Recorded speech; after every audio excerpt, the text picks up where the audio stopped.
Today for Exploring MBTI Type Dynamics and Relationships webinar. My name is Karen Gonzalez, and I'm the Associate Marketing Manager here at CPP. I'll be moderating today's webinar. Now, I just want to share something exciting. Since 2010, we have been running these webinars, and today we have hit our highest registration number, which is at 1,148 registrations. So thank you to all of you who are returning attendees, and for those of you that are brand new too. This is really exciting. But first, I'm going to do a walkthrough of webinar format. So today's webinar is going to run for approximately 90 minutes. During the presentation, if you have questions, please submit them to me using the question function in your webinar controls. Judy is going to be pausing throughout the webinar today to answer your questions, and I'll give everyone a chance to send those in during the breaks. We have two representatives from CPP's education team here. We have Jim Larkin and Jack Powers, and they'll be available to answer questions as well. As with all of our webinars, today's webinar is being recorded, and we'll be sending out a link to the recording in the next few days. Please note that the PowerPoint slides are not available for the Ask an Expert series. Now, we got a lot of excitement about some type head mugs that we got a few months back, which are actually only available with the purchase. Judy, do you mind switching to the next slide? I think I have it up. Not showing on our end. So while we figure that out, so I'll explain what this is. We're going to be doing a Twitter contest. So what we'll be doing is, for those of you that tweet, we have a lot of tweeters on, so I'm really excited about that. We are actually going to be doing the top 5 tweeters will be getting a TypePad mug for free. But the rules are that you need to, first of all, follow CPP Education. So go at CPP Education, and then use hashtag CPPAAE in all of your tweets. And then what I'll be doing is later today around 1 o'clock, I'm actually going to be counting all of those tweets that come in and seeing who the winner is. So now, Noreen, excuse me, Karen, could we stop for a minute? Is the slide up that you want? No. Are you showing your screen? Yes. Are you on pause? No. Just, what are you seeing now? We just see the title slide. Okay, then there's something the matter.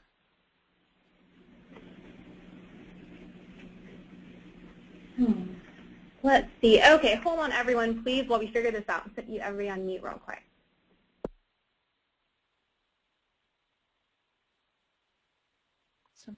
It's not working.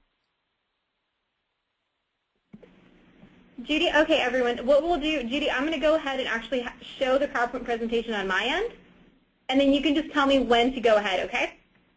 If that works.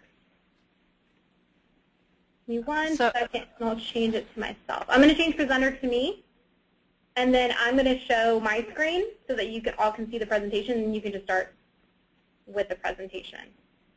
Hey, Karen, there's so many places where I'm pulling in pieces of slides. Okay, well, on the back end, we'll try to figure it out, and then for right now, maybe we can just do this. Okay. Okay, so so I'm no longer in charge. Is that what you're saying? Right. So you can see my screen now.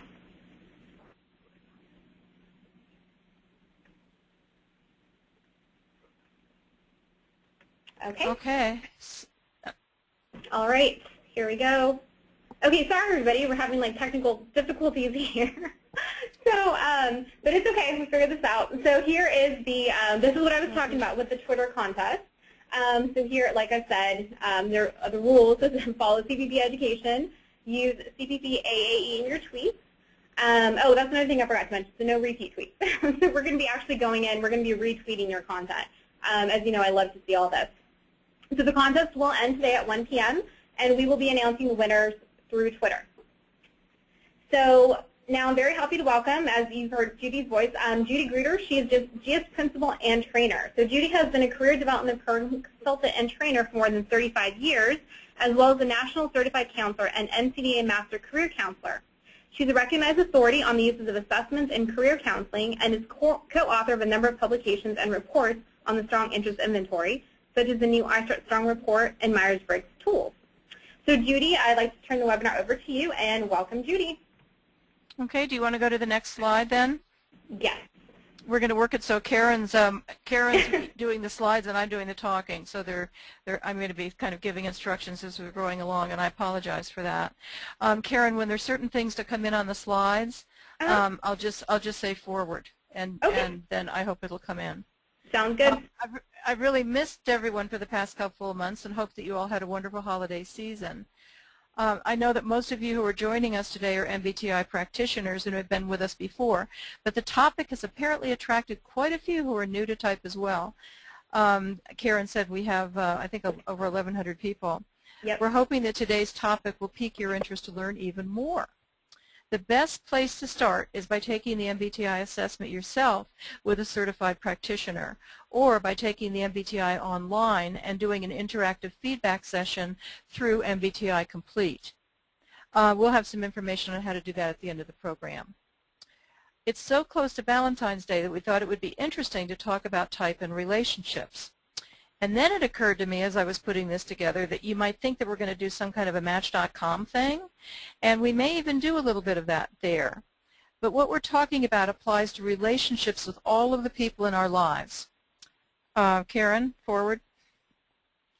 So we'll be talking about friends and significant others, again, Karen, students, teachers and colleagues, and supervisors and direct reports.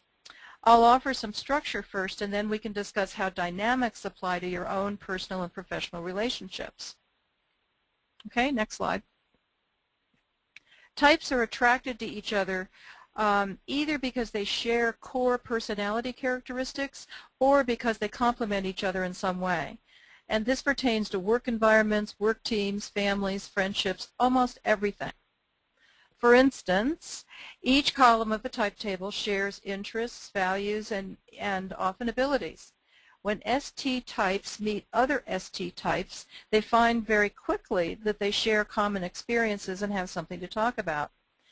We experience this a lot in our certification programs when we put participants in function pair groups, the 4 columns of the type table, and have them share experiences from their childhoods. Participants who grow up in totally different environments, different parts of the country, different cultures, different socioeconomic status, even different countries, will more often than not have childhood experiences in common. And in real life, they're attracted to each other as well.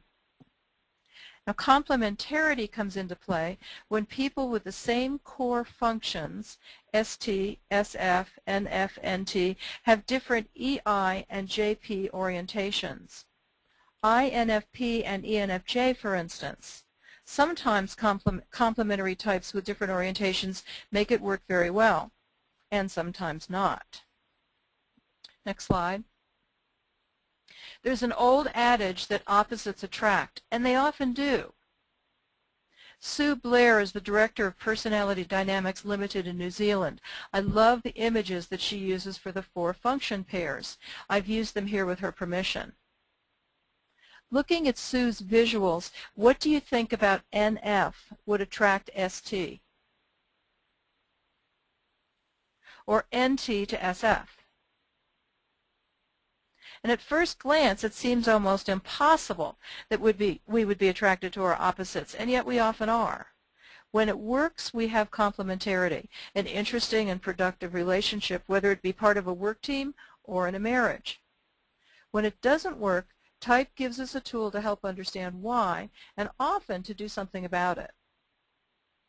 My own type dynamics orientation suggests that an attraction to our opposite function pair is a part of Jung's innate urge to grow, what pushes us to develop the other side of our type. We're drawn to the opposite function to spur on our own growth. A wonderful idea theoretically, but then we have to make it work. That's what this webinar is about. We'll talk about 2 types of complementarity: sharing common function pairs but with different EI and JP orientations, and other differences that range from 2 to 3 preferences in common to total opposites. Next slide. There are 2 keys to using type to enhance and nurture relationships. Next. First, the people involved have to understand what type differences are. Next. Then they have to learn to appreciate those differences. I've done a lot of team development consulting over the years, and one of the requests that I get most frequently is to meet with a team to help them to get along better and to be more productive. They've heard about type and think that taking the assessment and observing each other's differences will meet those goals. They often have only an hour or two. And they're right. Understanding type differences can often be accomplished in a very short period of time. Type practitioners all have their toolkits of favorite activities to make that happen.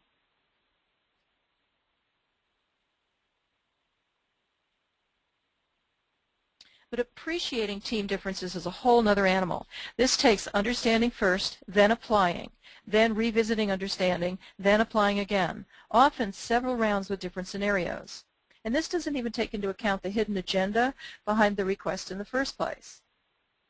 Understanding differences theoretically is very different from appreciating them without judging them. What I'd like to see happen today in a little over an hour are some new understandings and through some personal examples opening up some new appreciations. Next slide, Karen. Stepping back from type for a minute, let's look at what makes for a good relationship. Have you ever met someone for the first time and just clicked? Think for a minute about what contributed to that. I spend a lot of my time meeting new people by phone and email, and I know almost instantly when I'm talking with another person of the same type. I don't have to reframe anything that I'm saying. We just naturally connect. But my type is a very small percentage of the population, and most of my initial connections do involve some reframing when I'm speaking. Next. I'm borrowing here from Carolyn Zeisit's The Art of Dialogue. A connection between two people is most likely when, next, both of you are tuned in and engaged, next, and each feels that the other listens and hears. Okay, next slide.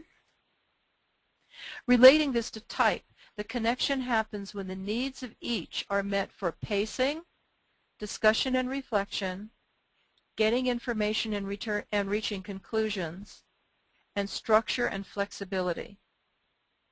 Tiger and Tiger have written a book called Just Your Type, and they refer to these connections as relationship satisfiers. They pair up each type with every other type and discuss the joys and frustrations of the relationship.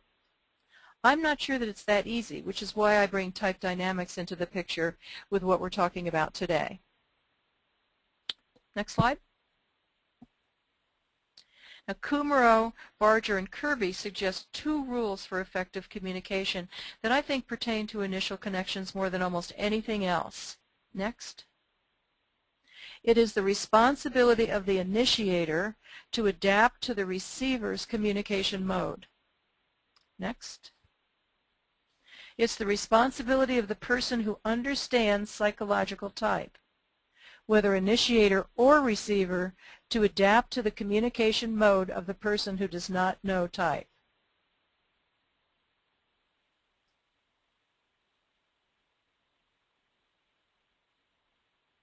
Okay, next. I'm going to share a personal perspective here and then pause for some discussion before moving into the more theoretical aspects of relationships. I have a lot of friends who are my type. My preferences are INTJ, and female INTJ types are rare. So over the years, I've kind of grown a circle of female INTJ relationships. No matter what city I'm in or what campus I'm on, I connect with those friends and colleagues, and it's like we've never been apart. We literally pick up conversations that we interrupted years before. I suspect that you probably experienced something similar with your type. Next. But when I fell in love and chose my life partner, I didn't fall in love with an INTJ. I fell in love with an ENFP. We were together for 35 years before his death and talked about this a lot. What attracted us to each other were our differences, how we complemented each other. But then we had to learn to communicate our differences in a way that connected. Notice that our shared preference was dominant intuition. And I think in a personal relationship that makes it easier. We both perceive the world the same way in terms of possibilities, but he extroverted possibilities and I introvert them. And I extrovert conclusions and he introverted them. It would go something like this. Karen, next slide. I would mention that I had a training coming up in an interesting place, stated as a TJ done deal. I'm going to Chicago for 2 days. Want to come along and see your brother? He would respond with NP possibilities. 4 clicks, Karen. Great. We can see my brother and go to the theater and take him to that wonderful restaurant that we all like. Then we can all drive down to Evansville and see Mom. Now, Evansville is in southern Indiana, not exactly down the street, but my ENFP husband saw anything between Denver and Buffalo as a wonderful Midwest possibility. And since we're so close, let's pop over to Lexington and see Jamie. Okay, now we're in Kentucky, and it's turning into much more than a 2 or 3 day trip. Next. My introverted N is now swimming, so my TJ shuts him down. Wait, it's a quick training. No way are we turning it into a spring road trip. He, being the non-confrontational type that he was, would then pipe down and move to other things. Next slide. I, in the meantime, would go off by myself and start thinking. 3 clicks, Karen. Engaging my introverted N. Why not go see Mom? Now, you see, I'm on my own time. I'm in my brain now. And being with Al for the road trip would be fun. In fact, we could also go up to Minneapolis and see Jean while we're in that neck of the woods, or maybe I'll call Jamie in Lexington and see if we could go south. My N was doing internally what his N had been doing during our conversation. Later at dinner, we would both start talking at the same time. Remember, he had had time to engage his introverted feeling judgment. You're right, he'd say. It would be way too much for this time of year. And of course, I had had time to engage my introverted intuition. You're right, I'd say. It's a great chance to see Al. And, well, you get the picture. We had a choice. We could either keep totally miscommunicating and perhaps even wind up in an argument, or we could stand back and look at what we were doing. Thank goodness for type. He had to learn not to overwhelm me with exciting possibilities, all of his ENFP enthusiasm. And I had to learn not to shut him down, all of my INTJ skepticism. As we say in type, love trumps everything. We're going to pause in just a minute for some discussion if you want to submit questions and comments to Karen. For me, I've found that my best friends are my type, but I tend to fall in love with differences. Let's use this as a jumping off place for some discussion. Any questions or examples from your own that you'd like to share? We'll talk about this for a few minutes, and then we'll get back into some theoretical structure again. Any comments, Karen? Okay. It doesn't look like we've had any questions come in so far. So everyone feel free to send them in. We just had some people ask what the hashtag was. So it's just CPPAAE. So, nope, doesn't look like we're getting any more in. But how about, do you mind if I just stop you if we get some more? Oh, you know what? Here's one. Just give me one second. I can't believe people don't want to talk about their relationships. Now, come on. No, they did. All of a sudden, they all came in. Okay, I thought so. Good. Let's see here. There is one from, let's see. Oh, wow, a lot of them are still coming in. Okay. Tamika, I am an ENFJ. Okay. Sorry, let me just do this really quick. I'm looking at 2 screens. That's why I'm taking a little bit longer to find these. What's really funny is that I have my my ENFP stepdaughter with me today, and she's listening to this, learning all kinds of things about her dad, which is kind of cute. Nice. That is cute. Okay, Shamika, there we are. Okay, so I'm an ENFJ, and my husband is an ISTJ, and we work very well together. Oh, that's a comment. That's great. Yeah. Mm-hmm.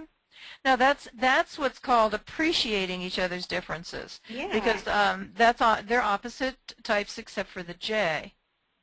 What's different here is that for ENFJ, the dominant is that feeling judgment. For the ISTJ, the dominant is sensing. So what I notice is that ENFJs sometimes have to learn to kind of slow down and let introverted sensing types process what they're saying. But I'm glad that they work well together. That's love trumps everything. That's what we said.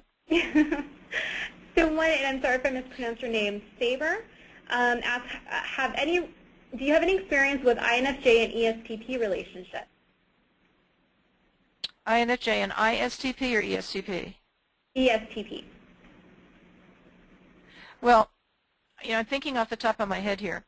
The first thing that comes to mind is that INFJ types, of all the types, are the most sensitive, the most serious, the most intense, and ESTPs of all the types are the least serious, the least intense. I know for ESTPs, what's important is in the moment. It's doing, it's being physically involved, and it's in the moment. For INFJs, it's processing ideas creatively, ideas that are helpful to others. And so there's a chance that these could be parallel types and not connect. So you have to find the place where you're connecting. And remember that slide that I put up that had the opposites? And that NF is swirling creativity and swirling ideas, and ST is bing, bing, bing, getting it done now. So, I can see there's a challenge. So it's going to be a question of those two pieces, understanding the differences and then learning to appreciate them.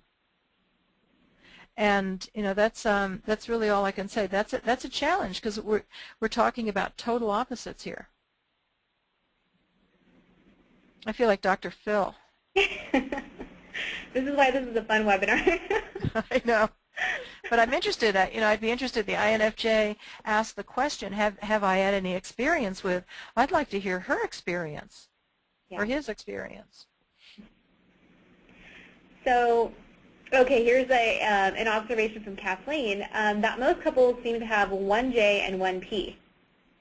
Interesting. Yeah, and I'll add an observation to that. When there isn't a J in the relationship, more often than not, the female in the relationship does the J stuff. It's in our country, that's a socialization thing. Mm-hmm. Oh, here's an interesting one from Michael. So why is it that friends are usually of like type and the spouse is not? Well, all I did was comment from my personal experience that when you have like types, especially those middle two letters, there's an automatic something to talk about. You meet each other at a gathering or a conference or over coffee or something, and there's just a real comfort level of sitting down and talking. But there's a spark that happens when the types are different. And I sort of call that love or whatever. And I know that there are many, I have several relationships in my network who have married the same type. I think I have 2 ISTJ friends who have married each other, and my image of them is sitting in front of the fireplace reading. And they love it. They enjoy each other, and they've been together for like 40 years or something. So that commonality is wonderful. It's just very different when there's a letter different, when there's some letters different. And most of my work has shown that when you have SN in common, that's kind of a starting point because, as I mentioned earlier, you're experiencing life the same way. You're perceiving life the same way. And so you have a common perception that you're working from. When that isn't in common, it's a little bit more of a struggle. But there is that thing, and I was talking to Sue Blair, I had her slide up earlier, and I was talking to her a few weeks ago, and she just said, hey, it's true, opposites attract. Initially they attract. Then you have to have understanding and appreciation, or it turns into disliking what initially attracted you, and that's complicated. Okay, let's see. One from Diane. So it seems shared N makes an easier relationship. How does INFJ and ENFP relate, and what are some challenges? Okay, they both share the common core, NF. See, an NF is all about personal growth through the empowerment of others.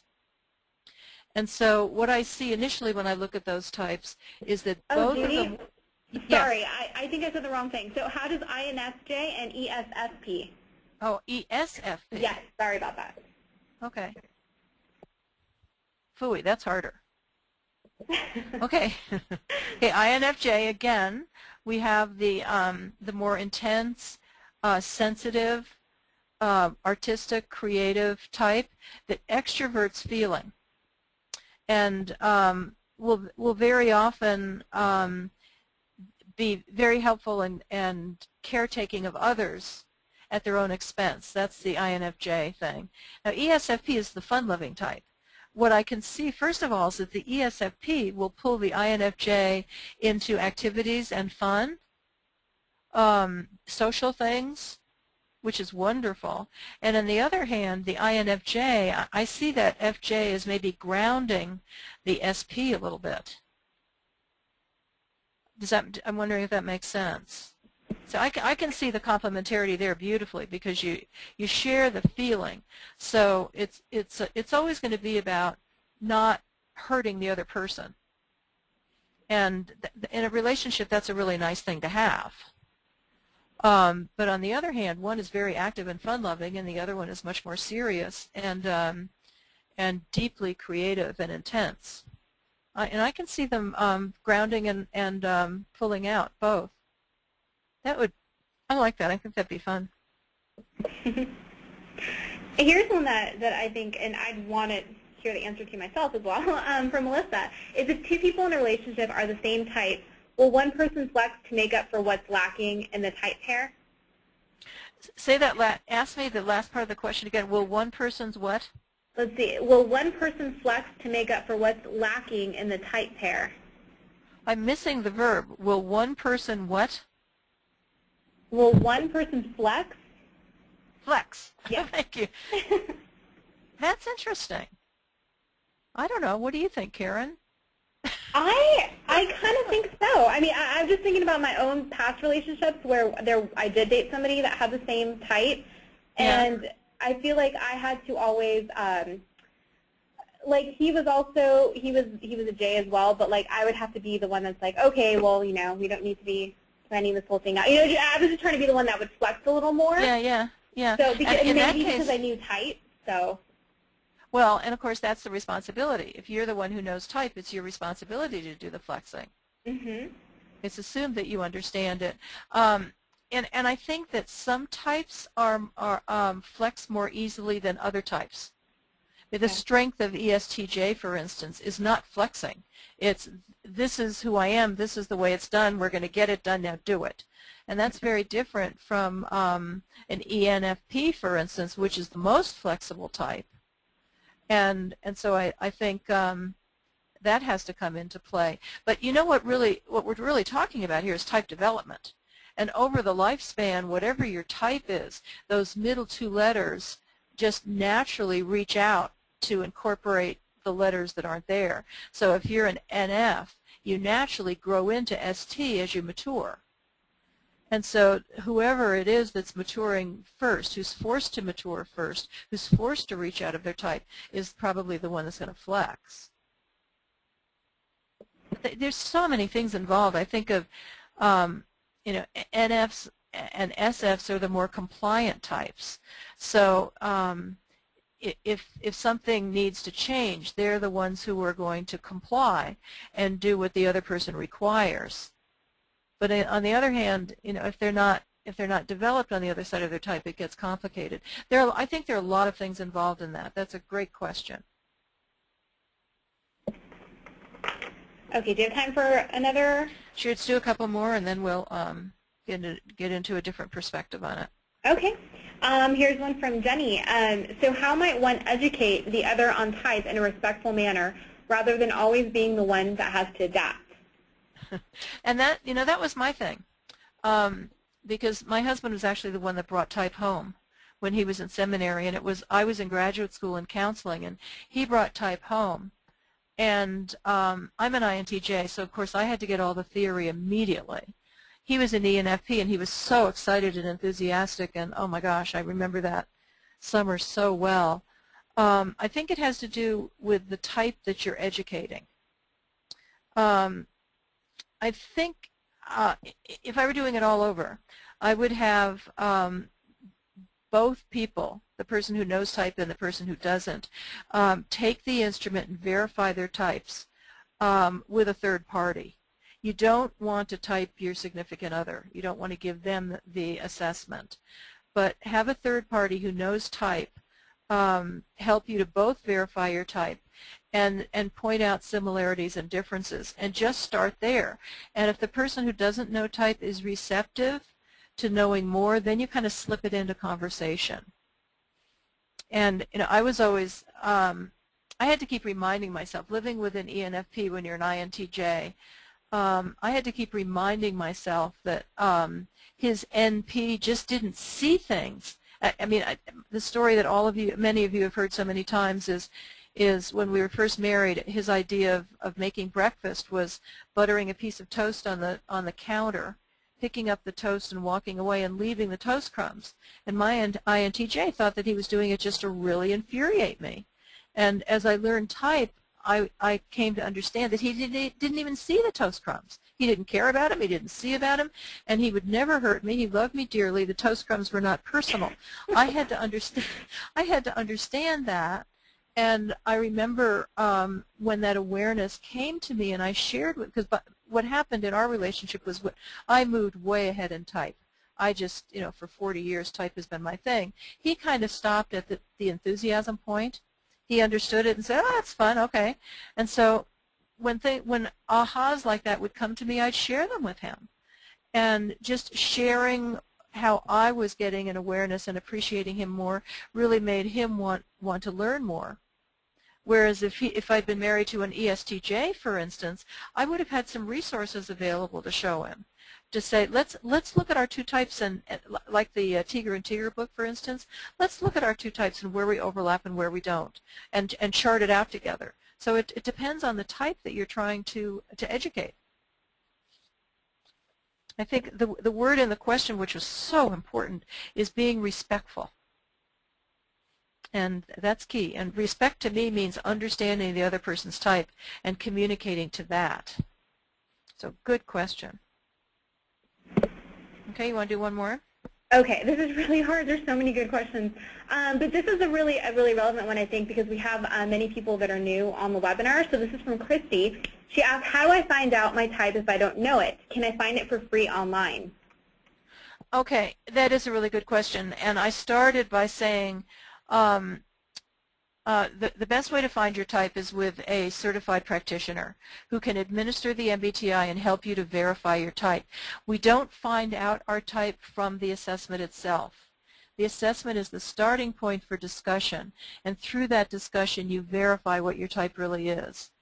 If you don't have access to a certified practitioner, MBTI Complete is available. MBTI Complete is an interactive type verification activity that you can do online. It is not free. There are a lot of freebies online. I'm an assessment person, so I'm reluctant to recommend them. I know that a lot of people use them.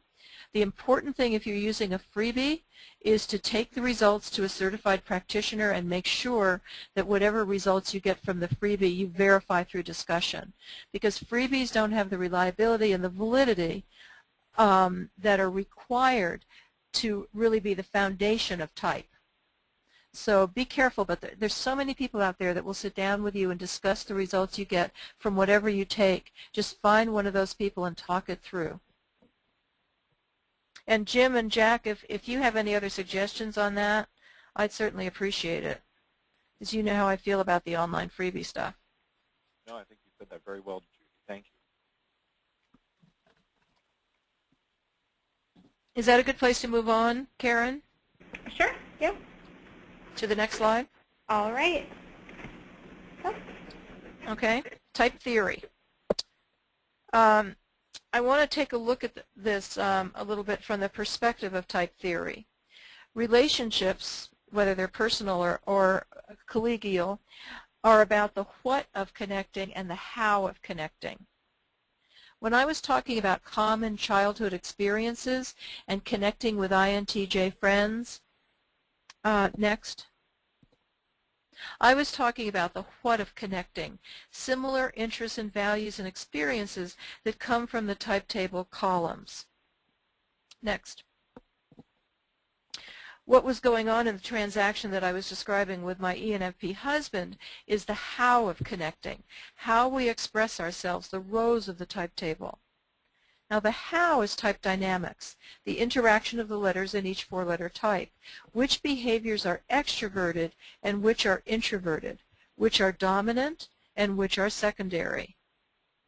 Okay, the next slide.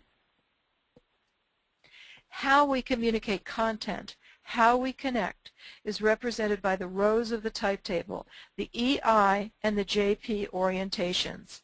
EI is the energy with which we speak. JP is the organization or spontaneity with which we say it. Next slide. I'm going to get into some type dynamics here, and this is where it's theoretical. But it's so important in relationships to understand what's going on in a person's head as well as what's actually coming out when they speak. Now, if a type ends in P, either sensing or intuition is extroverted. I'm breathing because that's a big, big piece. What we hear is either practical, detailed information or possibilities and ideas. Remember my dialogue with my husband? He was extroverting all sorts of possibilities for the trip, ENFP. But what I couldn't see, of course, was that introverted feeling, that other middle letter that he wasn't showing me. Next. Now, if the type ends in J, either T or F is extroverted. What we hear are conclusions, either logical, systematic conclusions or inclusive, collaborative conclusions. And you probably remember how I responded to my husband's possibilities. They didn't make sense. They didn't fit my system of logic. So when he started talking about turning a business trip into a road trip to see his family and all of our friends and covering the whole country, my automatic response was to shut them down. That's no way to build a relationship. And it took some time. It takes time to learn that. You don't learn that the very first time you talk to someone. But what I'm trying to emphasize here is that what we hear, what comes out of a person's mouth, is not all that's going on. There's something going on behind that that we don't see. Okay, next slide. Now let's consider the energy behind what we're hearing and saying. EP types, for instance. Now these types extrovert either sensing or intuition. They talk about lots of possibilities, information, physical engagement, and there's an energy behind the way they say it, the way they talk, the way they involve.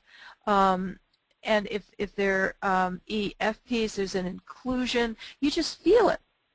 Next. Now with IP types, the person you're communicating with is internally evaluating what they're hearing with their thinking and feeling functions. So they're much more cautious. We have to be careful not to overwhelm them with extroverted enthusiasm. So you have the EP types and the IP types both extroverting the same thing, either ideas or information, but one is fast-paced, energetic, trying to pull you in, and the other much more cautious, reflective, easily overwhelmed. Okay, next slide.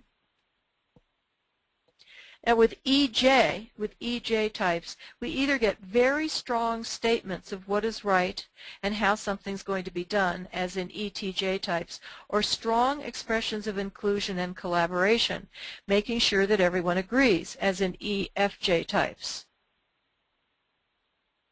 And what we're seeing here is that EJ types extrovert either thinking or feeling. Okay, go ahead with the next. With IJ types, it's the same thing. They're still extroverting thinking or feeling, but they're much more cautious, expressing the right way of doing something, but after careful consideration. Or it's consideration that we can actually see happening as they take a step back and process information internally, as in ITJ types. With IFJ types, there's even more caution, being very careful not to say anything that isn't pleasing, that might disagree. And I want to say another thing about IFJ types, ISFJ, INFJ types. IFJ types extrovert feeling, which means that what they're about, what they do, what we see is that wonderful compassion and caretaking. It's that let me help you, let me empower you, I'm here for you. It's IFJ. It's extroverted feeling. But what's going on behind the scenes is dominant sensing or dominant intuition. And IFJ types can be so intent on responding to others' needs that sometimes their own dominant gets overlooked. And that's very different from the EFJ type, who's the natural caretaker, empowerer. They're not going to overlook their own needs because their own needs are driven by taking care of and meeting the needs of others. These are, even though these types look very different, one is the IJ, the IFJ is much more sensitive. And when I'm working with them, when I'm counseling with them, I'm often talking to them about how to protect that dominant introverted sensing or dominant introverted intuition. Okay, next slide. We've said this before, but I want to take a look at these two rules one more time because we're going to be talking about it some more. It's the responsibility of the initiator to adapt to the receiver's communication mode. And that's what I've been talking about here, is that if you can hear and see how a person is expressing themselves, you can adapt to that right away. So if you can see a slow pacing of introversion, you can adapt to it. If you see the fast pacing of extroversion, you can adapt to it. If you see that they're sharing feelings and personal experiences, adapt to that. If they're sharing logical sequences and the right way of doing things, you can adapt to that. And it's the responsibility of the person who understands psychological type to adapt to the communication mode of the person who does not know type. Now, you wouldn't expect an INTJ practitioner to present a topic without some overlapping theories. So I'm going to borrow here just a minute from David Tiedemann, who was one of my mentors.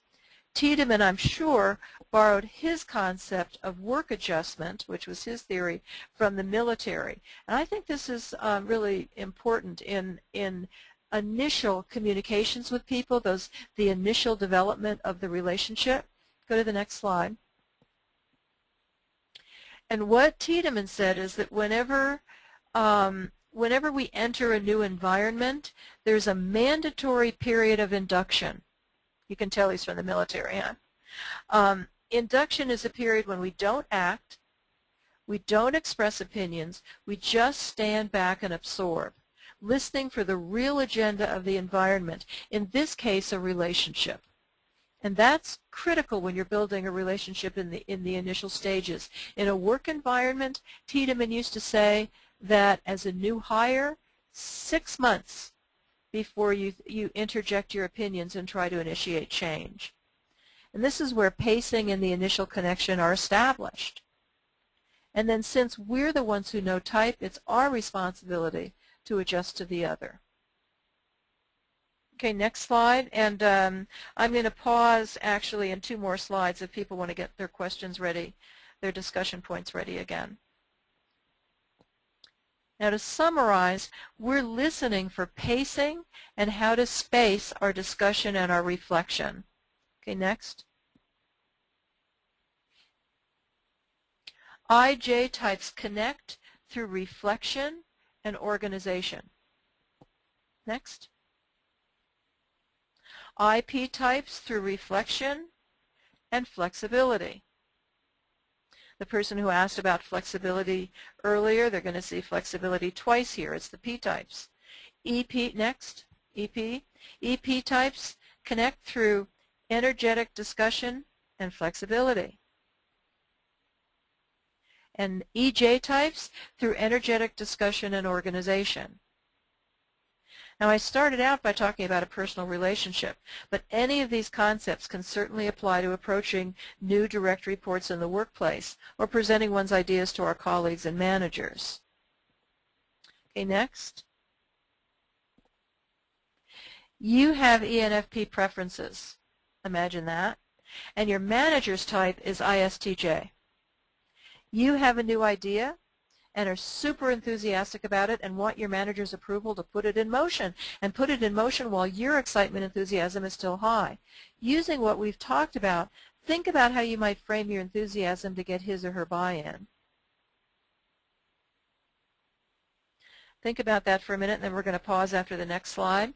Go to the next slide, Karen. Now, once the initial connection has been made, we can move deeper to what we have in common. The columns of the type table, the what of relationships. But that initial connection really has to be made through the rows of the type table, the IJ, the IP, the EP, and the EJ.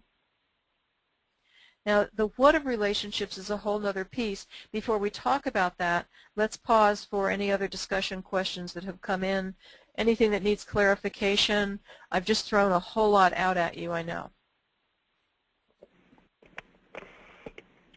Okay, let's see. I'm going through them right now. Okay, so this is a good one to bring up from Andrea. So Andrea says those with a master's in counseling don't necessarily need to have certification to use MBTI with clients.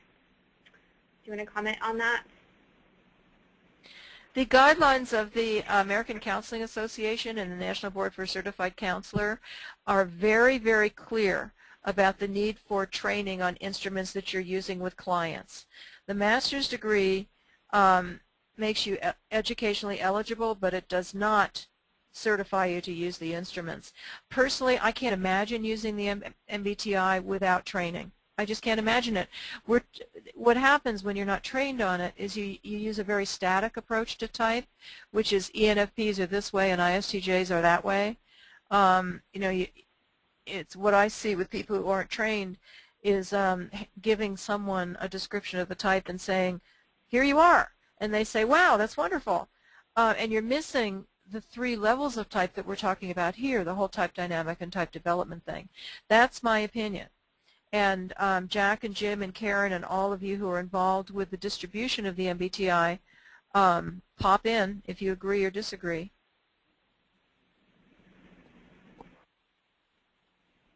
No, silence. Silence. I can say that in our certification, we do an online certification on the MBTI. I think Noreen, who's my partner in sensing type, would probably connect the percentages, but I would say that probably 60 to 70% of our participants have master's degrees in counseling or a related field. Judy, I was paused, sorry, or I was muted. But no, I agree with you. And just in thinking back when I came to this job out of college, and I came in, to the Myers-Briggs company, and yeah, I hadn't had obviously any training before that, but when I did go through the training, there's so many things that I learned that I don't think I would have learned that just by having a master's in education. Yeah. And also, and just from feedback that I've heard from others that I meet at conferences or events, I have many people that come by that talk to me and tell me, I don't know enough to be able to interpret the MBTI to my students because they haven't gone through the certification. They only have that degree. So, I mean, there's just feedback that I've heard. So. Yeah, and it's important to understand that there are 4 levels of type interpretation. One is the static interpretation, which is what you read in the book. You look up your type, you see the description. The next level is developmental. It's how that 4-letter type develops over the lifespan. And type changes. I mean, a person's type doesn't change. Their type is a genetic imprint.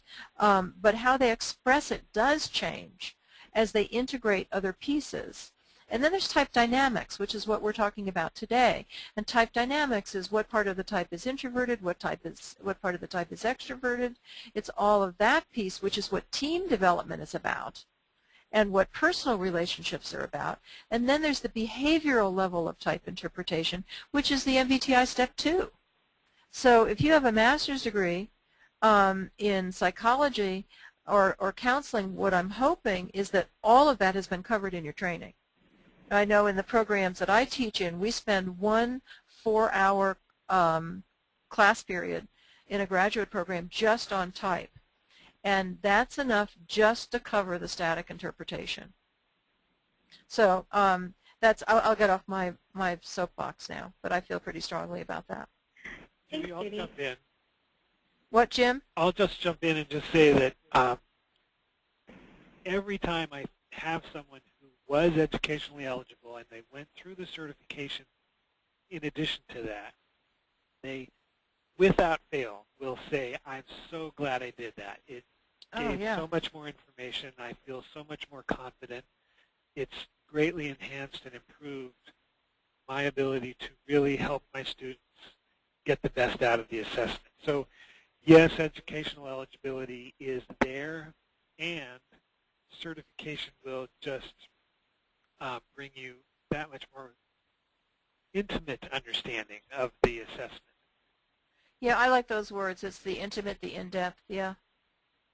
No, I agree. Type looks so simple on the surface, Jim, and it's not. There are all these layers, and you don't have to use all the layers, but if you know what they are and you recognize them, then, you know, when you're talking to an ESFP that looks more like an INTJ, you can sort of understand it in terms of type development, type dynamics. So, yeah, I really think training's pretty important. Okay, anything else? Any other soapboxes I can get on, Karen? There's so many good questions. So real quick, we are getting questions about the PowerPoints, and I just want to make clear that the PowerPoint slides for the series of Ask an Expert are not available, but we are recording this webinar, and it will be available next week on our website, and I'll share that information a little more towards the end. But just FYI, because we have a lot of questions about the slides. Sure. So we have the question from Alex. So you have referenced communication mode a couple of times. Can you elaborate on communication mode? Communication mode? Yes. I'm not connecting with what he's asking. So basically you've mentioned that you have referenced communication mode a few times, and he just wants to learn a little more about that. I think the whole content of so far has been on modes of communication, and my references have been to the rows of the type table, and those are the examples I've been using. You know, Carolyn Zeisit's book, The Art of Communication, is wonderful. It's based on type. It's not a new book. I think it's probably, 20 or 30 years old. But I think that's where I would reference Alex to explore it further, because I'm not sure what he wants me to focus on here. I apologize. Okay, thank you. Okay, so a question from Lori is, what do you suggest to help people find best fit when they are having trouble deciding if they have a S or N preference? Good question, Lori. You know, that's type dynamics, first of all.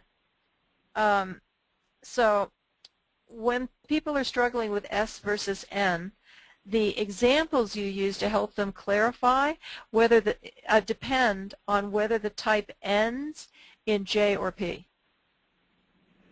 So if the type ends in P and they're trying to verify S or N, it's how do they experience their external environment, and all the different examples. Do you, SPs, when they walk into a new environment, notice things. They, I remember talking to someone who had been to actually there were three of us, my ENFP husband, I'm an INTJ, and she was an ISFP, and we'd gone to the same wedding reception. And the SP, the type that extroverted sensing, remembered what was on the buffet table, remembered the colors of things, remembered all of the details, how the chairs were seated and who were placed and who was seated with who, and you know, all that kind of stuff. My ENFP husband sort of remembered the aura of the event, and I was strategizing how I would have changed everything. But that SP, those SP examples are all about how you physically experience what's going on around you. Now, if it's an SJ, it's how do you retain information. And SJs are about the linear recording and categorizing of information in the brain. Now, when you bring N into it, NP experiences the external environment holistically. They walk into a new environment and they just get it. They get the big picture. And then they go back and fill in the facts. It's not like we don't do the opposite. Whereas NJ in their heads, they don't categorize information like SJs do. They connect patterns. So the way NJs remember things is by one thing reminding them of something else. And so it's like a big puzzle forming in the brain. So easier answer, Lori, is first you have to verify JP. When I'm doing type verification, I verify JP first. I start with JP. It's the easiest to verify. It's the easiest to understand. And then I go back and talk about SN and TF because JP is what tells us whether SN, T, and F are internal or external. And then lastly, I do EI, which is where the energy comes from. And I know it's backwards, and I know that sensing types, when I'm working with them, say, why are you going backwards? But it's really easier to verify type that way. And I hope that's helpful. That's a big answer, but it's a big question. Thanks. Okay, one from Nicole. Do you recommend sharing your own type with boss and coworkers? I am an INFP, and at my current job, my type fits right in. But I have seen other work environments where my type may not be considered favorable by managers. When do you recommend sharing? She said she's INFP? Yes. I think Nicole's going to know when it's comfortable to share it and when it isn't. INFPs just know that. If you're an INFP and you're in an ESTJ work environment, you want to be sure that your type is appreciated. I think everything depends on what the other people already know about type. What I don't like is when it's required that people share their type.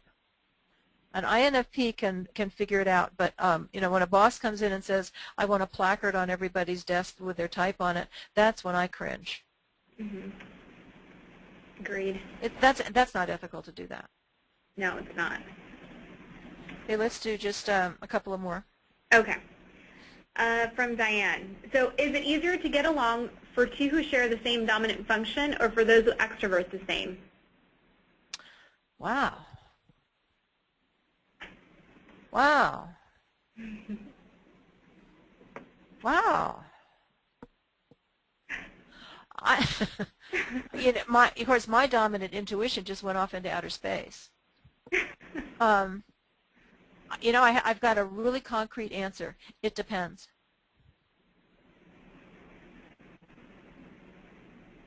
My instinct, my first instinct was dominant.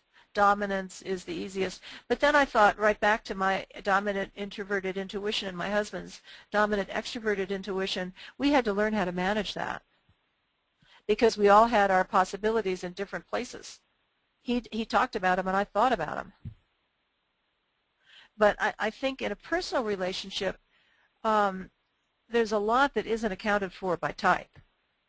And as you learn to know each other and trust each other and move through life together, you're more comfortable talking about those differences. But I'm just going to leave it with it depends, Nicole. It depends. That was a great question. Okay, so another from Demona. So the challenge for practitioners is to simplify type dynamics to make it understandable to clients. Any suggestions as ways to do this without causing a client to get confused or overwhelmed? Yeah, I never even talk about type dynamics with a client. If you start with JP, then type dynamics are built in to the discussion. So you just choose examples that reflect the type dynamics. If you're a J, you're going to use TF examples that are extroverted, and if you're a P, you're going to use SN examples that are extroverted. But I don't talk about it with clients. It's only when I'm in a team development situation that it comes up. And then it does, because you've got people working with each other and they have to know the type dynamics. But I don't think type dynamics is a topic for interpretation. It's a practitioner tool. Okay, one more. Okay. From Christina. As a practitioner, what is some good advice to give managers, not practitioners, to foster teamwork in a work setting?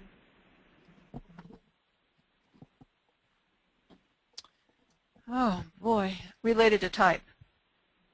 Yeah. I think we're going to be doing that. We're going to be talking about that a little bit now, and I think let's leave it for that. The only general advice is that teams that are made up of differences, where the differences are appreciated, are much more productive than teams that are made up of like types. I mean, appreciating differences produces a lot more than having everybody the same. Mm-hmm. Okay, I think we better move on. Okay, thank you. So we're going to talk a little bit about that. Next slide. Good, good. I think I mentioned that I've been doing workshops for years where we spend an entire day experiencing type and verifying preferences.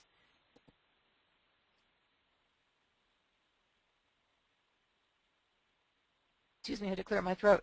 One of the questions, next, Karen, go ahead. One of the questions we use to generate discussion around thinking versus feeling is, when you're working on a project, how do you want to be appreciated or recognized for your work? It's a question that speaks pretty directly to what motivates us to be engaged in a work environment, what motivates us to do our best. And when I was first doing type workshops, I used to frame this question as, how do you want to be appreciated? And I noticed pretty early on that the question wasn't getting at what I wanted it to. I'd walk around the room, moving from small groups of T's to small groups of F's and back, and I noticed that half of the workshop participants weren't fully relating to the question. The feeling types were engaged by the question, how do you want to be appreciated? They would come back to the large group with all kinds of ways that they like to be appreciated, but the thinking types weren't connecting to the concept of appreciation. After a few trial runs, workshop participants reframed the question for me to engage both feeling and thinking types with, how do you want to be appreciated or recognized? Next slide. What's come out of it over the years is that most feeling groups don't even talk about recognition. They want to be appreciated, and usually in small, personal ways. They talk about thank yous as they're moving through a project and frequent affirmations. They like receiving personal notes and small gifts. This is what keeps them motivated. Next. Thinking groups don't expect appreciation, and in fact are often bothered by it. They'll often say that they wonder if their manager thinks they aren't doing a good job if their progress is monitored with thank yous. They like recognition when the project is finished and are more inclined to like awards, plaques, formal recognition of their competence. In fact, many thinking types will say that the best recognition they can be given for their work is to be given more work to do. Now, there's some clues here to how we can best motivate others in work relationships. And of course, it all relates to personal relationships as well. Next. Now, here we're talking about motivating the different types, mostly in work situations. And STs are the practical and matter-of-fact types. And they're motivated by facts and efficiency and clear goals and timelines and sequential instructions, impersonal, conventional wording, business-like tone, etc. Tell them what you want done and show them how you want it done. This is ST, the practical and matter-of-fact. NT is the logical and ingenious type. They're motivated differently. You want to emphasize ideas and strategies and innovative problem solving. And encouragement to debate possibilities and thinking outside of the box. Tell them what you want done but not how to do it. That's really important. The NT wants, they're more independent. They don't want to be micromanaged. STs, although they work very well independently, appreciate more the structure and the sequence of how to do things. Okay, the next one, Karen. And motivating F-types is different too. SFs are the sympathetic and friendly types. And they want facts. They respond to loyalty, cooperation, communication. They want the goals and timelines that STs want. They also appreciate sequential instructions and personal feedback. See, that's that sensing that's coming in with the sequential instructions. They like friendly, conventional wording, an inclusive tone. They want appreciation. Now, NFs are the enthusiastic and insightful types. With NFs, to motivate them in a relationship, it's ideas, collaboration, relationships, creativity, and exploring possibilities. They want to create their vision and want the empowerment to do that. They love creative language and metaphors, and they want to be encouraged for their uniqueness rather than appreciated for work well done. See, there's a real different styles for getting people to really function best in work environments. Okay, next one, Karen. Up to this point, we've been talking in generalities. And if your colleague or direct report or friend or life partner is this type, you connect this way. That's kind of what we've been setting the groundwork for. But there's a very important exception to this suggestion. Many of you have been here for CPP's webinars on type and stress. And in fact, I think Patrick Kerwin is doing another one in the spring. So if you've missed the past ones, or he's talking about stress and students, I think, in the spring. His stuff is just wonderful. And I'd like to pick up on just a little of that material here because it's such an exception to everything we've been saying. When someone is under stress, they aren't using their type at its best. We often see one or both of these expressions of type. Next. The dominant gets bigger and bigger and bigger and bigger with no access to the auxiliary. Next. And then next. Or there's an eruption of the inferior function. For instance, I've got ENFP highlighted here. Under extreme stress, ENFPs will go all N, and they lose their feeling judgment. They lose their natural skill of prioritizing. That the F just disappears.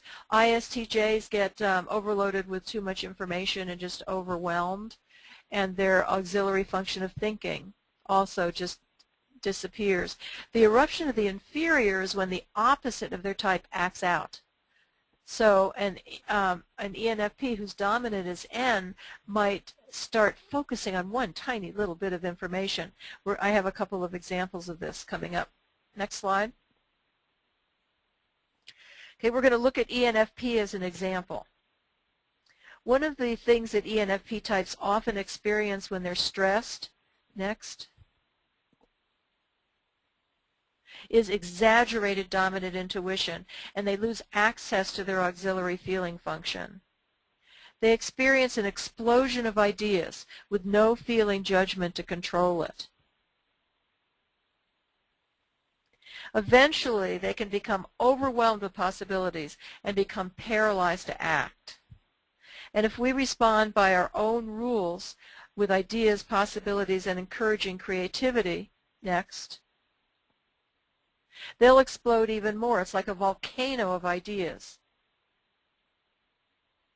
Or they may be gripped by their inferior sensing, next, and just totally reify on one tiny little piece of data, a typo in a manuscript that's a great idea, for instance. Now this is ENFP experiencing overload of N, and then more stress is when N just goes away and sensing comes in. It's really different for ISTJ types, for instance. Let's go to the next slide. And here it happens in reverse. Next. Their dominant is introverted sensing, and under stress they might find themselves drowning in data and lack of access to thinking judgment to balance their type and help them to focus. Next. If we approach them with more and more factual information, they'll also be overwhelmed and paralyzed to act, just like the ENFP was. Next. Or they may just be gripped by their inferior intuition and be totally overwhelmed by negative possibilities that will affect them personally.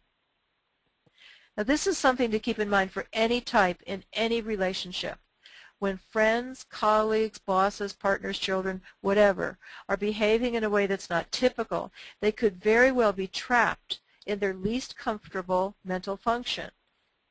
The mental functions are the middle two letters. In the case of ENFP, that's introverted sensing. A normally enthusiastic and supportive manager with too many things on his plate and faced with deadlines turns into an excessive micromanager. For ISTJ types, it's extroverted intuition, the normally organized and responsible colleague who, with unclear instructions and not enough information to fall back on, expresses dire possibility on top of dire possibility on top of dire possibility. Go ahead to the next one. If we approach the ENFP type the way we normally would, encouraging him to explore other possibilities, it will only drive him deeper into his grip of facts and details. And if we approach the ISTJ type the way we normally would, with logic and practical solutions, she'll only find something wrong with each solution you suggest, and the negative possibilities will just get bigger and bigger and bigger and bigger. In fact, what seems almost counterintuitive to what we were saying at the beginning is that when someone is experiencing stress, the approach that is most likely to connect is through their tertiary function. And for those of you who are new to type, these the middle two letters of type line up in kind of a 1, 2, 3, 4 order. The tertiary type is usually doesn't appear in the type itself. It's kind of behind the letters of the type. But the tertiary function helps people to bridge the gap from their least preferred function back to what's preferred. We want to move them from the heart of type that is opposite their preferred by starting next door. So let's do the next slide. And next, our ENFP manager will respond, our ENFP manager will respond best to logical, innovative ways to approach the problem at hand. That's tertiary thinking. We take him from where he is gripped by ST to his tertiary thinking to NF. Next. Our ISTJ colleague will respond best to caring and support. We take her from where she's stuck in NF to her tertiary feeling, back to her natural ST. Now, this is something that when I'm training counselors, I really emphasize, because counselors are naturally either natural or trained to express caring and feeling and support when they sense that someone's under stress. And once you learn this technique of hooking into the tertiary feeling to release stress, you'll see what a difference it makes. If you've got an ENFP or an INFP, and you offer caring and support and touch and warmth, they'll just go deeper and deeper and deeper and deeper into the stress that brought them there in the first place. You have to unlock what's not working for them, and that's the tertiary. Okay, next. So we're back where we started. To really connect in relationships, any kind of relationships, it all comes back to where we started. Next. First, stand back, absorb, and listen. Pay attention to what's really going on with the person you're trying to relate to. Next. Remember your type responsibility, whether you're the initiator or the receiver, and adapt to what the other person needs. That's the communication mode that our questioner brought up earlier. It's adapting to the communication style of the other person. It may be comfortable communication around what you have in common, or it may be something that's quite different. Okay, next. And actually, 2 clicks. Let's get both reports in here. Next. Okay, good. These are 2 MBTI reports that talk about this topic pretty well. Relationships are about communication. Communication is about relationships. The communication style report looks at how people communicate with each other, and the work style report, how people work together through communication. There's also a really good section on communication in the MBTI Step 2 interpretive report. And Karen, I'm going to turn it over to you for a few slides here at the end, I think. Yep, thanks, Judy. Okay, so we have a promotion going on. It is, you spend $300 or more, and you receive this Type Head mug with a $25 Amazon gift card. We tried this out in December, and it was really popular, so we wanted to offer it to all of our attendees today. You can go online to place your order, or you can call customer relations, and the phone number is listed on the screen. Please make sure to use the promo code, which is FED 2014, to make sure that you get this this promotion.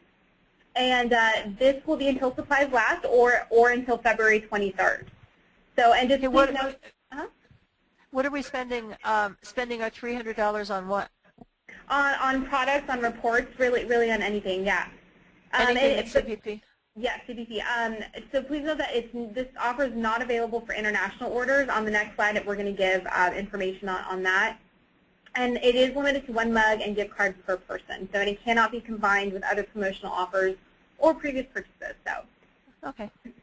Good. And we'll show this the promo code in case you missed it. We'll show the promo code towards the end one more time. And this is just a little more information. So if you are an international customer, and actually I know that we do have a few, which is awesome. Thanks so much. I know for some of you it's really late.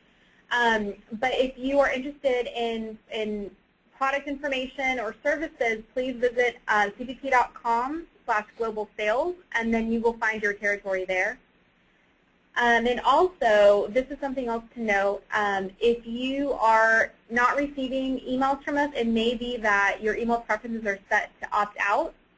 And the reason I mentioned this during the webinars is because we tend to get a lot of emails from people telling us that they did not receive the recording, or they did not receive an offer, or things like that. So if you can just go, you can go cpp.com/email-prep just to update your preferences there to make sure that you do get these invitations and follow-ups from us. And this is, of course, my favorite slide, all of our social media sites. So we are on LinkedIn. There's 2 groups, so the CPP Education team, and then there's the group that Judy moderates. It's a Strong Interest Inventory Practitioners. We are on Facebook. We're obviously on Twitter. We have a blog. We actually have different blogs on there. There's one specifically for education called Eye on EDU, so check that out. We also have Michael Segovia's blog. He's one of our MBTI trainers. It's called MBTI Talk. So check those out. You can subscribe for those, and you can subscribe to get the blog digest that we send out every month. And Pinterest. That's another site that we're on if you're addicted to Pinterest like I am.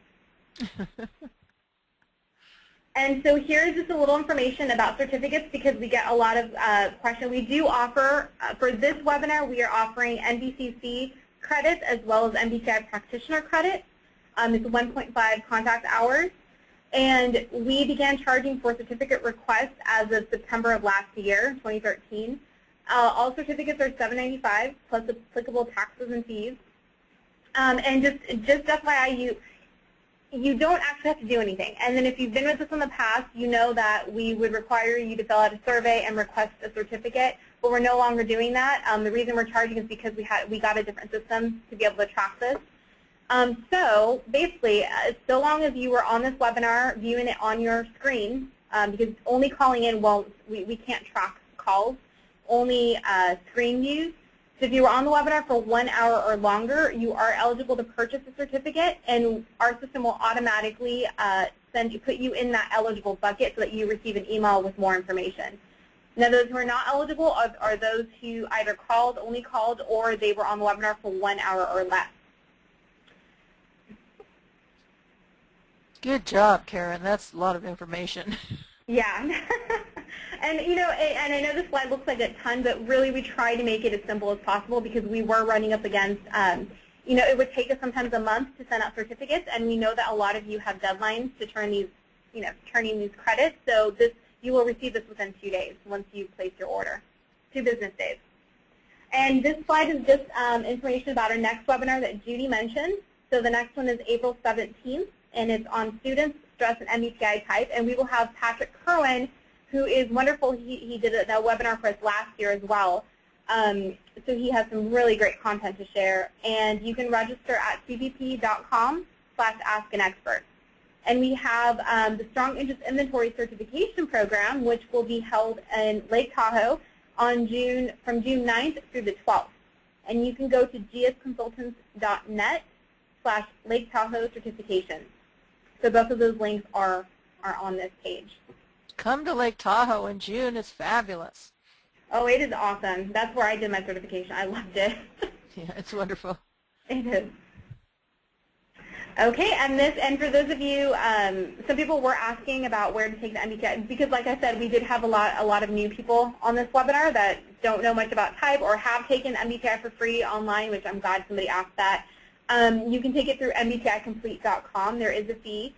But check that out, and you will get your results right away with MBTI Complete. And this is our wrap-up. So this is Jim Larkin and Jack Powers, and they're both the ones that you hear on the phone. They're both your education account representatives. So there is their contact information. If you have questions about products, services, any kind of questions that you need assistance with, reach out to them. They're always happy to help, and they're always very quick. And here are just a few links for your information. So we put together an FAQ for any questions regarding the webinar or certificates, anything regarding the series. There is the link for the MBTI and Strong certifications through GS Consultants. And there, like I said, is the source code for the offer that we're running right now. Okay, Judy. So we have a few questions. We have a few minutes. Yeah, that's what I thought. Are there any comments or questions that we can kind of wrap up with? Oh, yes. Let's see. Okay. Here is one from Christina. She asked, how do you steer people away from using their type as an excuse? Oh, great question. Yeah. Great question. I don't know. How do we steer away from it? You just can't. It's using type. It's one of the rules of type is not to use your type as an excuse. So saying something like, "Sorry, I'm late, but I'm a P." First of all, P's aren't necessarily late, but secondly, it's it's just not an excuse. I don't know how to steer people away from it except to point it out to them. It's Can I jump in a little? Excuse me? Can I jump in? This is Jim. Yeah, please. Type is not prescriptive, so it doesn't tell you what you'll do. Knowing your preference allows you to consciously choose the other side in the appropriate context. So, yeah, just because you're a type doesn't mean you will act a certain way. Jim, that's it exactly. That's it exactly. The clearer you are of your own type, the more the easier it is for you to reach to the other side. And the more experience you have, the more practice you have of the other side, the easier it is. So, absolutely, Jim, that's perfect. Good, thanks. You're welcome. I'm affirming Jim's NF. Good question. This is moving up. Okay, there we go. So here was another question from, let's see here, from Melissa. What's one takeaway that you can give for improving relationships using MBTI type? Listen for how people express what they're expressing when they're talking. And identify what you're hearing. Are you identifying S, N, T, or F, and respond to that first. Great. That was that. That was No, a that's quick great. answer. Yeah, That summarizes the thing. whole webinar, doesn't it? And one from, and actually I want to point something out. Someone pointed this out, and thank you. There was a typo on the expiration for the promo. The promo does end on 2/28 or while supplies last. The other slide said 2/23. That's totally my fault. So just FYI. Okay, so here's one from Steve. So as a trained type practitioner, how do I work with people whose MBTI address type varies wildly, even over short periods of time? I'm not sure I understand. Their type varies wildly? Yes, that's what I'm understanding. Yeah. Maybe is it people maybe that are unsure? Yeah, that's what it sounds like. Yeah. Is as a practitioner, the first job is to verify type.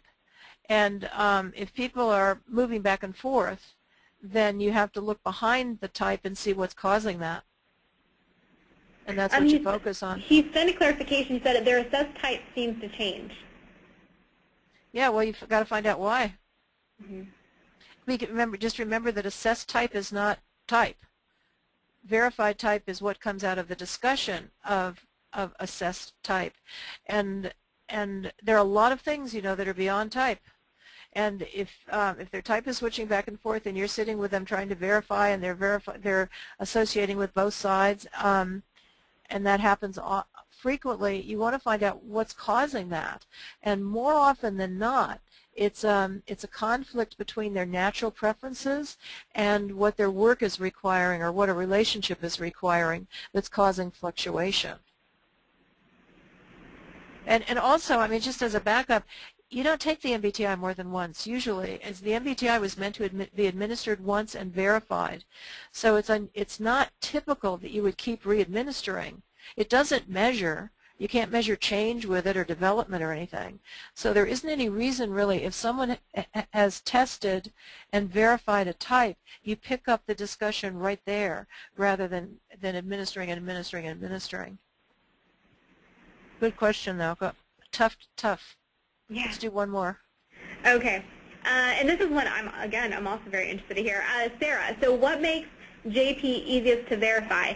It's the piece of the puzzle I go back and forth on.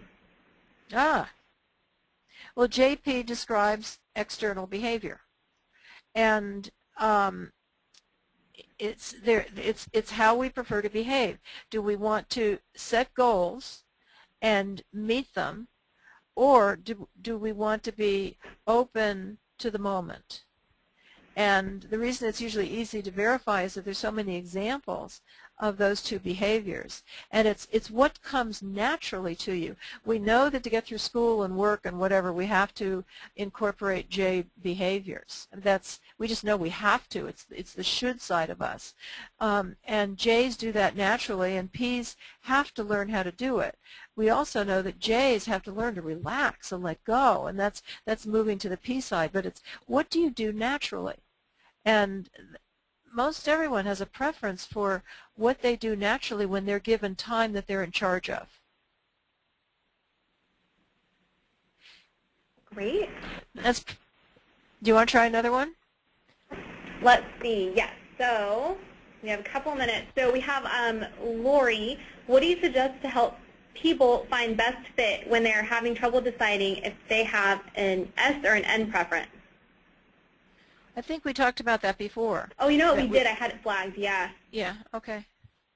And you know what? Actually, looking at the time, we only have 1 minute. So I'm sorry, Okay. that the last one was the last question. Okay, good place to start. Karen, you did a really good job of jumping in and making this work even though our technology broke down.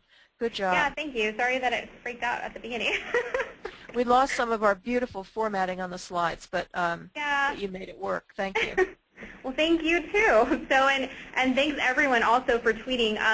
Because I was on the presentation, I'm usually in the back end looking at all this stuff. So I'm really excited to go back to my desk and go see what you all tweeted out. So thank you. And I did have someone helping me, Melissa. She was great. I'm sure she was in the back end retweeting a lot of things. So thank you to her too.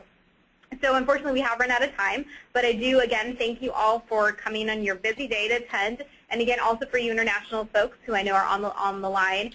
And also for asking so many great questions. I know we couldn't get through all of them. We had so many. That's why I was trying to go through and flag them.